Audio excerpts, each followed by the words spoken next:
Nalaki ang kanyang mga mata sa hindi makapaniwalang ekspresyon. Saka muling pinindot ang tawag ng paulit-ulit pero nanatiling pareho ang resulta. Imposible to. Hindi naniniwala. Namumulan ng mga mata ni Evelina sa galit at maring nakatutok ang kanyang mapanuyang tingin kay Maverick. Ikaw ba? Ikaw bang sumira sa cellphone ni Douglas? Ni hindi siya pinansin ni Maverick. Sa halip, mas sinigpitan pa nito ang pagkakayakap kay Shera at malamig na hinarap ang mga kidnapper. Para sa inyo, basta may isang babae kayong matitirang hostage upang matiyak ang ligtas ninyong pagtakas mula sa Maynila. Hindi naman mahalaga kung sinong maiiwan. Mukhang may punto ka, sagot ni Crow habang mapanuring nakatingin sa kanilang dalawa. Ngunit bigla itong umisi ng masama. Sayang lang, kahit ano pang dahilan mo sa pakipaglaban kay Douglas, ang kasunduan namin ay sa kanya. Kaya hindi namin matatanggap ang alok mo. Nabahala si Douglas, ngunit pinilit niyang magmukhang kalmado. Oh, ibig bang sabihin hindi niyo na kailangan ng password ng ATM na yan? Dahil masyado mong iningatan ang babaeng yan sa bisit mo kahit hindi tayo nagkasundo. Sigurado akong ibibigay mo pa rin sa amin ng password, hindi ba? Ani Crow, bago kumindat kay Mouse Eyes. Hawak pa rin namin ang babaeng yan. Kung tatanggi siyang magsalita, pwede mong putulin ang isa niyang daliri bawat oras bilang dagdag ng gantipala sa iyo. Mabilis sa sumang-ayon si Mouse Eyes at agad na lumapit. 2 hakbang lang ang pagitan bago agawin si Shera mula sa mga bisig ni Maverick. Natural na hindi pumayag si Maverick na binitawan siya. Ngunit nang makita niyang bahagyang kumunot ang noo ni Shera, sandali siyang nag-alinlangan. Sinamantala ni Mouse Eyes ang pagkakataon na tuluyang nagtagumpay. Huwag mo siyang hawakan. Hindi maitago ni Maverick ang kaba habang nakikitang nawalan ulit ng malay si Shera. Mabilis siyang nagdesisyon. Padalahan mo ng tao sa Evelina at dalahin siya palayo. Ibibigay kong password kapalit ng pananatili ko dito kasama si Shera. Bilang hostage. Wala kayong magiging problema sa ganong ayos. Hindi pa rin pwede. Saglit na nag-isip si Crow. Saka inuutos sa tauhan niya na itapon si Evelina sa loob ng van. Pagkatapos ay muling hinarap si Maverick at maingat na nagpaliwanag. Bagamat mukha kang isang pangkaraniwang tao, sino makakapagsabing wala kayong nakahandang plano? Mas madali pang tumakas kung ang dala namin ay isang lantang babae. Pero ikaw ay isang lalaki. Kapag naisipan mong tumakas, bakit pa namin bibigyan ng aming sarili ng dagdag na problema? Kung baliin kong mga binti ko, maniniwala na ba kayo? Walang pag-aalinlangan na lumabas sa bibig ni Maverick ang mga salitang ito. Tahimik ang lahat sa loob ng ilang segundo. Nang mapagtanto niya kung anong kanyang nasabi sa pagmamadali, hindi niya maipaliwanag kung bakit, ngunit hindi siya nagsisi. Bago pa man magkasundong mga kidnapper, nauna nang magising si Shera. May hinat parang bulong ng lamok ang kanyang tinig. Hindi, huwag, Shera. Bakit ka pa nahihiya sa akin? 2 binti lang naman ito. Lumambot ang puso ni Maverick na makitang babaeng halos wala ng kabuhay-buhay. Itinaas niya ang kanyang mukha at ngumiti, lumitaw ang kanyang pamilyar na mga pangil, pilit na pinapalakas ang loob ng dalaga. Ang dahilan ng pagpunta niya dito ay dahil lang si Shera. Pero sa sandaling ito, iniisip pa rin nito ang kapakanan niya. Kung basta na lang niya itong iiwan, may mukha pa ba siyang ipapaharap sa bilang isang lalaki? Mahirap man para kay Shera, pilit niyang itinaas ang kanyang ulo tinignan si Maverick. Tahimik niyang itinanim sa puso ang kabutihan nito. Hindi ako pumapayag, pero muling susubukang kumbinsihin siya ni Maverick, ngunit kagad siyang pinutol ni Mouse Eyes. Sige, siya na mismo nagsabi. Kaya tigilan mo ng satsat mo. Walang pakialam na winasiwas ni Mouse Eyes ang kanyang kamay. Pagkatapos, malupit niyang hinawakan ang kwelyo ni Shera at hinila pabalik sa loob ng bahay. Basta sumunod ka. Hindi ko siya papatayin. Hindi nagawa ni Shera na lumaban at hinayaan na lang niya na hilahin ng malambot niyang labi. At maputlat wala ng dugo. Ang katawan niya ay bumigay na sa labis na pambubugbog. Sa harap ng pigil at balisang tingin ni Shera, pilit niyang inangat ang isang mahinang ngiti. Ginamit ang natitirang lakas upang sabihin kay Maverick. Gamit ang galaw ng labi. Umuwi ka, mali ang pag-ibig na ibinigay niya kay Douglas at yun ang dahilan ng retribusyong natatanggap niya ngayon. Si Douglas at wala nang iba pang dapat nasisihin sa kung ano man ang sinasapit niya ngayon. Pinatunayan lang ng lalaking yon na wala siyang halaga sa buhay nito. Samantalang si Maverick ay walang kasalanan. Kahit gaano pa siya natatakot, hindi to dapat madamay sa impyernong ito. at mapa sa kamay ng malademonyong mga lalaking ito nang tuluyang mawala si Shera. Sa lumang madilim na bahay, hindi na pinansin ni Maverick ang kaligtasan ni Evelina. Pinisil niyang kanyang kamao, nagngingit-ngit ang mga ngipin at sinabing password. Sa kasalukuyang sitwasyon, kung maipaparating niya kaagad kay Eros ang lahat ng kanyang nakita at narinig, marahil ay makakaisip to ng matalinong plano. Ngunit bigla siyang nakaramdam na matinding puwersa mula sa likuran at nawala ng malay. Sa likod niya, inilaglag ni Crow ang hawak na bakal na pamalot sinabing, "Kay Mouse Eyes. Huwag kang mag-alala, tinatansya akong lakas ng tama. Hindi siya magiging gulay, pero siguradong hindi siya magigising. Nang isang linggo't hindi makakapagsumbong." Sa mga sumunod na araw, natakot si Mouse Eyes na baka mapatay siya ni Shera. Kaya hindi niya na ito pinarusahan o hinampas. Upang mapanatili ang buhay ng babae, pansamantalang si Crow ang humawak sa pagbabantay. Sanay niyang kinuhang payat nitong pulso at maingat na isinaksak ang karayom na puno ng sustansyang likido sa balat ng babae upang hindi ito mamatay sa harapan nila. Dahil sa paputol-putol na pagkamalay at pagkawala ng ulirat, halos nawalan na si Shera ng pakiramdam sa oras. Ang alam niya lang tila nailipat siya sa maraming lugar, minsan sa gitna ng kagubatan, minsan naman sa loob ng sasakyan. "Crow," mahina niyang tinawag habang hingal na dumilat. Pinagdikit ang kanyang tuyot at basyag na labi at bumulong sa loob ng umaalog na sasakyan. "Bigyan mo ako ng tubig." Mukhang nagulat ang lalaki sa kanyang klimadong tinig. Inabot nito sa kanyang isang bote ng mineral water at kasabay na pinagmasdan siya ng may lalim sabay sabing, "Ikaw nga talagang asawa ni Douglas." Nanginginig ang kamay ni Shera habang iniinom ang tubig. Pagkatapos napakapit siya sa kanyang lalamunan. Napailing at mapait na ngumiti. "Oo o hindi, may halaga pa ba yon?" Sandaling natahimik si Crow bago sumang-ayon. "Tama ka dyan. May magandang balita ako sa'yo. Makakalayak at makakabalik kay Douglas sa loob ng humigit kumulang 24 oras. Bahagyang umalo ng halos patay ng puso ni Shera at bahagyang gumalaw ang kanyang malamlam na mga mata. "Bakit mo sinasabi sa akin? Sa mga araw na puno ng paglalakbay sa masisikip at umaalog na sasakyan. Hindi mabilang na beses niyang inisip na wala talagang balak ang mga taong ito na pakawalan siya. Kung hindi dahil sa matinding hangaring makita ang kanyang anak, marahil hindi na siya umabot sa araw na to. Lalo pat ang kanyang katawan ay puro sugat na may impeksyon at mataas ang kanyang lagnat. Napakasama ng lagay mo. Malamang hindi ka naaabot pa ng 24 oras. Lumingon si Crow sa kanyang kasamahan sa unang upuan at nang matiyak na mahimbing ang tulog ni Mouse Eyes, habang yakap ang bote ng alak, pinagpatuloy niya, "Bibigyan kita ng konting pag-asa para hindi ka mamatay sa mga kamay ko." Sa sandaling lumuwag ang kanyang dibdib, tuluyang nawalang konting lakas na naipon niya. Tulad ng isang papel na naputol ang tali, bumagsak ang mabigat na kanyang ulot, muli siyang nawala ng malay. Matalim ang titig ni Crow habang pinagmamasdan siya. Sa huli walang emosyon niyang inilabas ang isa pang hiringgilya mula sa kanyang bulsa at walang alinlang itinurok ang madilim at malabong likido sa katawan ni Shera. Bago umalis, maingat niyang tinagong hiringgilya saka lumapit at marahang bumulong sa kanyang tenga. "Sorry, wala akong personal na galit sa'yo pero kailangan kong maging tapat sa taong nag-utos sa akin. 3 araw nang walang malay si Shera, isang nagdaang estrangerong nakatagpo sa kanya, sa isang tahimik at maruming iskinita. Agad nung tumawag ng pulis kaya mabilis na nalaman ng pamilya Bustamante ang tungkol sa kanya. Agad nila siyang pinadala sa pinakamalaking pribadong ospital sa lungsod at nag-anyaya ng maraming dalubhasang doktor upang magsagawa ng kaagarang konsultasyon. Walang katapusang daloy ng pagkamamahaling gamot na mas mahal pa kaysa sa ginto ang ipinasok sa katawan ni Shera. Ngunit naman ang gawin ng mga doktor, tila wala na siyang kagustuhang bumalik sa malamig na mundong ito at matigas siyang tumangging magising.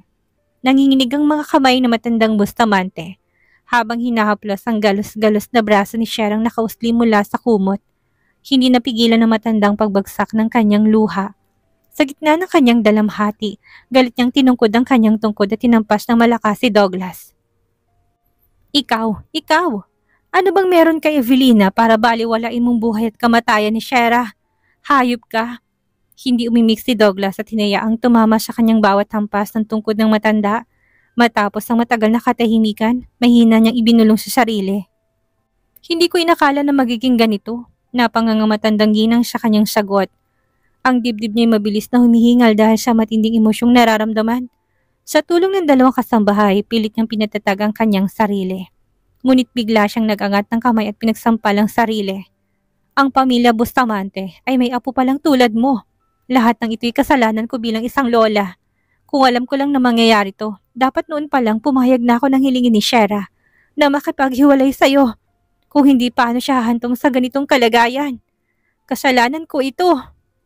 Mom, kung ipagpapatuloy mo yan, para mo nang tinutulak si Douglas sa kanyang kamatayan. Hinawakan ni Elizabeth ang kamay na matanda, nag-alalang ipinagtanggol ng kanyang anak. Alam din ni Douglas ang kanyang pagkakamali. Kasalanan to ng mga kidnapper. Sino bang mag-aakalang gagawin nila to kay Shera? Matapos kunin ng pera.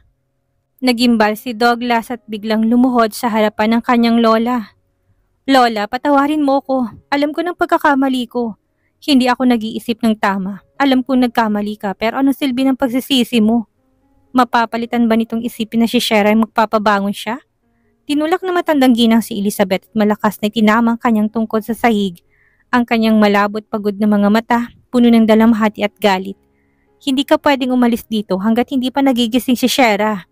May utang ka sa kanya. Bayaran mo lahat ng kasalanan mong walang hiya ka. Talagang bala ko nang gawin yan. Walang expression si Douglas habang nanatiling nakaluhod. Hindi gumagalaw. Huwag kayong mag-alala, siguradong labis akong kinamumuhian ni Shera. At dahil lang sa rason na yon, gigising siya. Hindi niya ako hayaang hindi maparusahan. Napabuntong iningang matanda habang bumabagsak ang kanyang mga luha. Hindi na niya sinubukang alamin kung gaano kasinserong mga sinabi ni Douglas. Sa matinding pagkadismaya, tumalikod siya at lumabas ang silid kasama ng mga kasambahay. Wala na siyang panahon sa kanyang apo, isa itong masamang tao para sa kanya. Upang maipamana ang pamilya Bustamante kay Douglas at sa kanyang anak, pinili niyang lumayo sa sarili niyang anak at sa hindi direktang paraan, naging sanhi ng paghihingalo ni Shera. Sa huli sulit ba talagang lahat ng ito? Ang kanyang pagsasakripisyo at pamimilit kay Shera ang manatili sa pili ng kanyang walang pusong apo. Mom, hintayin mo ko. Tinignan ni Elizabeth ang tulad at walang buhay na ekspresyon ni Douglas. Bago siya lumingon sa matandang ginang na parang tumanda ng ilang dekada sa loob lamang ng isang gabi. Nagpapadyak siya sa kanyang kinatatayuan bago tuluyang sumunod sa kanyang biyanan. Kahit sa paningin niya, magulot maling-mali ang naging desisyon ni Douglas. Ngunit bilang ina nito, hindi niya kayang sisinang sarili niyang anak. Kaya't wala siyang ibang pagpipilian kung hindi isisi ang lahat kay Evelina, ang babaeng walang hiya.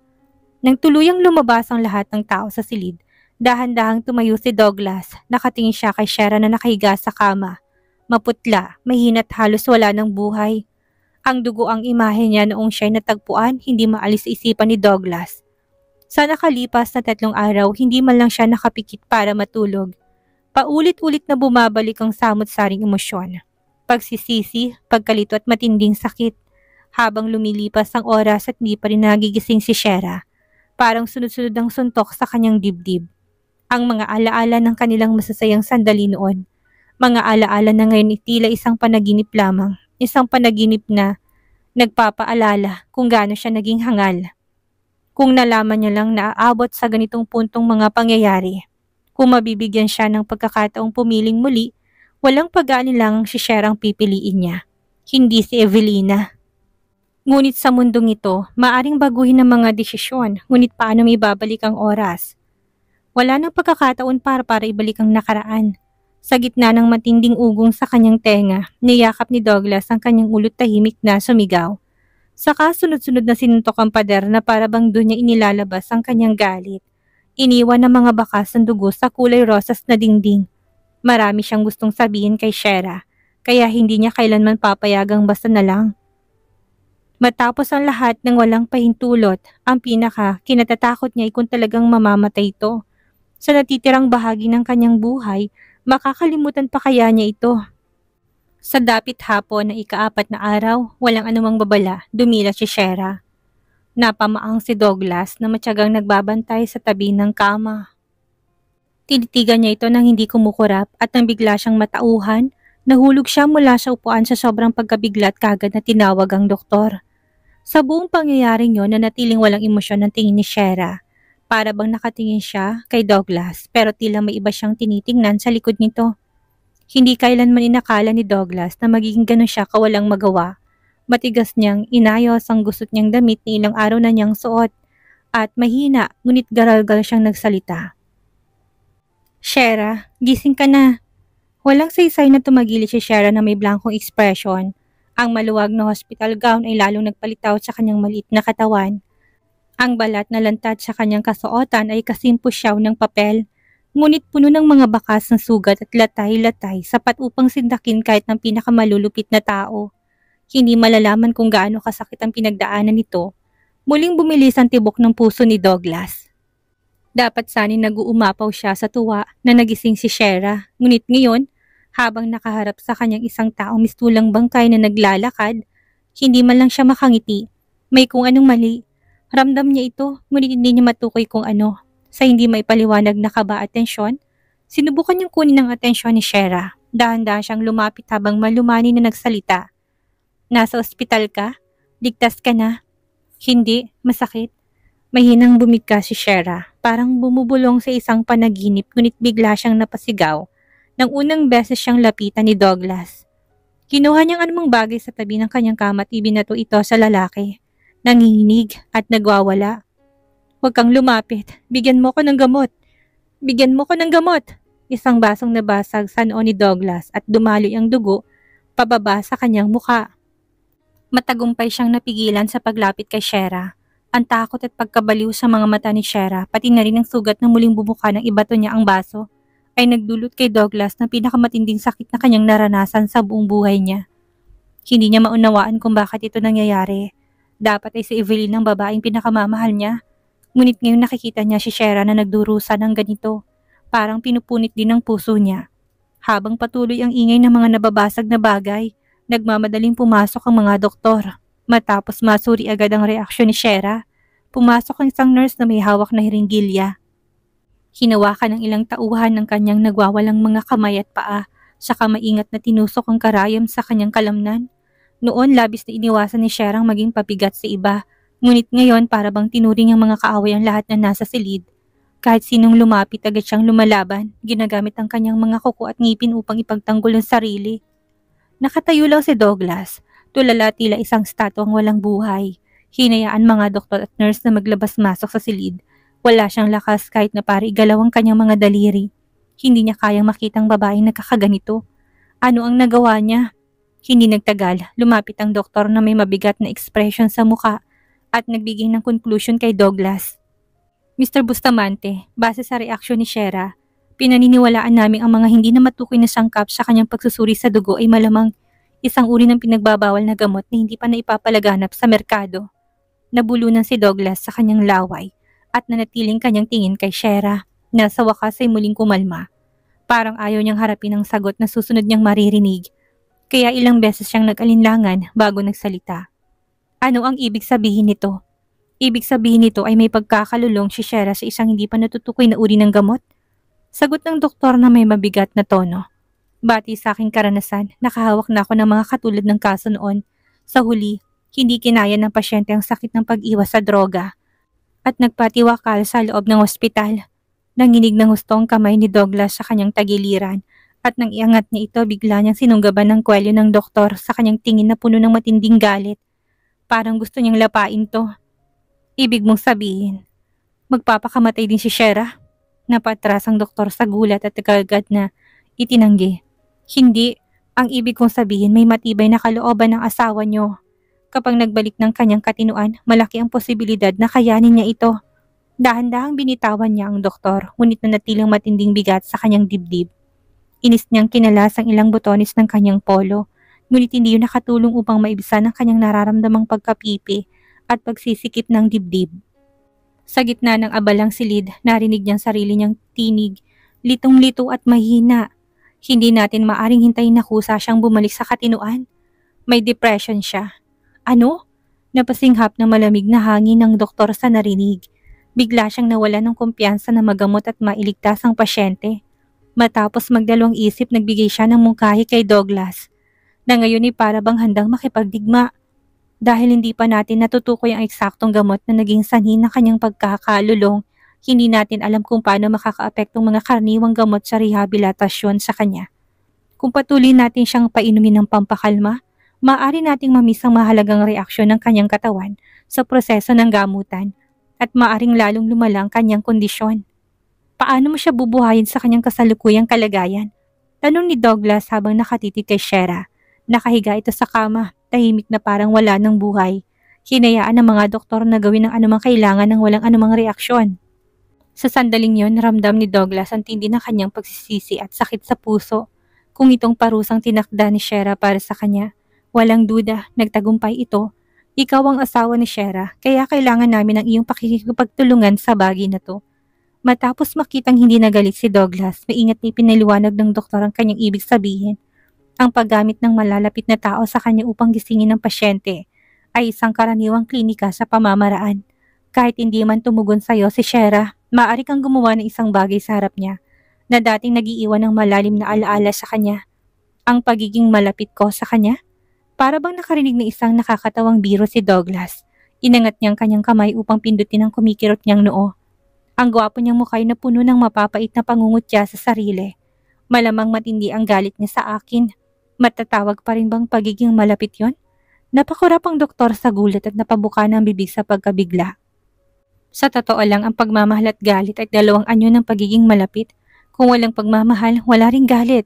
Kung ikaw ang taong kinapopootan niya, natural na ito rin ay isang anyo ng matinding koneksyon sa pagitan ninyo.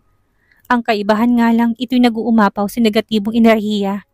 Sa pagkakataong ito, hindi kaagad nakasagot si Douglas.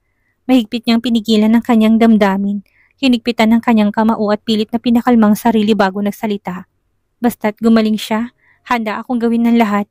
Ang balita tungkol sa pagising ni Shera sa ospital ay kaagad namang nalaman ng pamilya Rosales. Ilang araw na nakalipas mula nang dalhin si Shera sa ospital nang makita ng kanyang ina ang anak niyang halos wala ng buhay at naliligo sa dugo, nawalan ito ng malay sa tindi ng pagkabigla.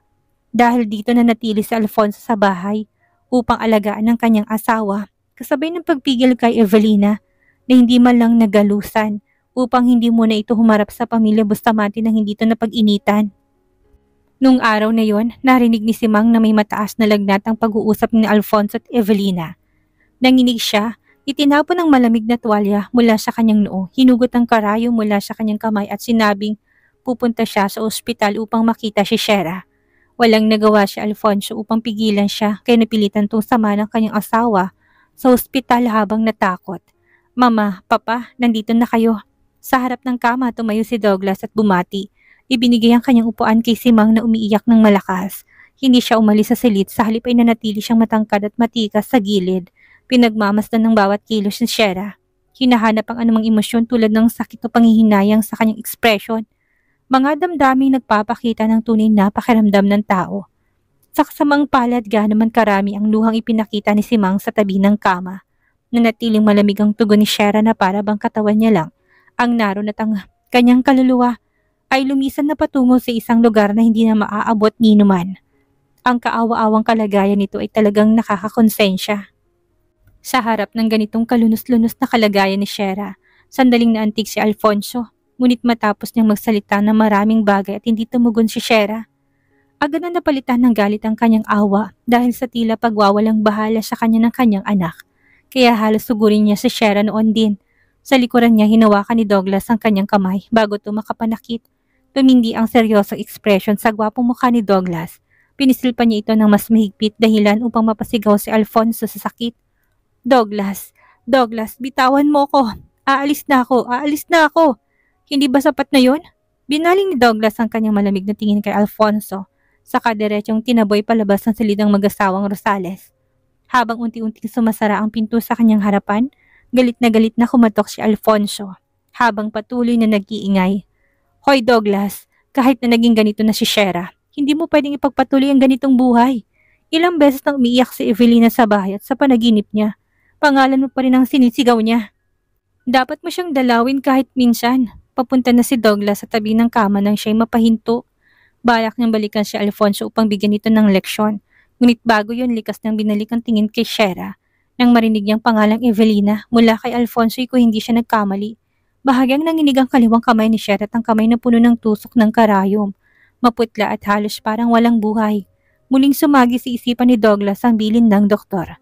Kaya sandali siyang natulala. Mabilis siyang naglakad pabalik sa pinto. Binuksan ito at malamig na sinabing, Ihanda ni Evelyn ang kanyang mga gamit. Magpapadala ko ng driver para sunduin siya. Sunduin siya? Napasigaw si Alfonso, lubos na natuwa para sa kanyang paboritong anak. Dadalhin mo siya pauwi sa lumang bahay? Paborang matanda sa nangyari sa inyo. Ngunit ano man ang dahilan, hindi kailanman tunay na pinag-isipan ni Douglas ang pagpasok kay Evelina sa kanilang tahanan upang palitan ng posisyon ni Shera bilang ginang ng pamilya. Kaya nang hindi maitago ni Alfonso ang kanyang tuwa at nagsimulang magtanong tungkol sa estado ni Evelina. Bahagyang ngumiti si Douglas nang may panunuya, saka muling sinarang pinto sa harapan niya. Nang matapos ang oras ng pagdalaw, nanatiling nakatayo si Douglas sa tabi ng kama. Hindi gumagalaw. Nakatitig kay Shera na mistulang wala ng buhay. Matagal siyang nanatili doon bago biglang nagsalita. Ilalabas na kita sa ospital sa lalong madaling panahon. Kung tututol ka, sabihin mo na ngayon. Dahan-dahang kumarap ang mahabang pilikmata ni Shera at ang kanyang mga maiitim at puti parang malalamig na kristal na walang anumang emosyon. Muling naglaho ang bahagyang pag-asang kinikimkim ni Douglas. Tinitigan niya ito ng matagal, mabigat ang tingin at ekspresyon bago lumabas upang makipag-usap sa doktor. Bago umalis, natakot siyang baka makaramdam si Shera ng matinding pag-iisa. Kaya binuksan niyang telebisyon para sa kanya at pumili ng isang channel nang walang pakialam.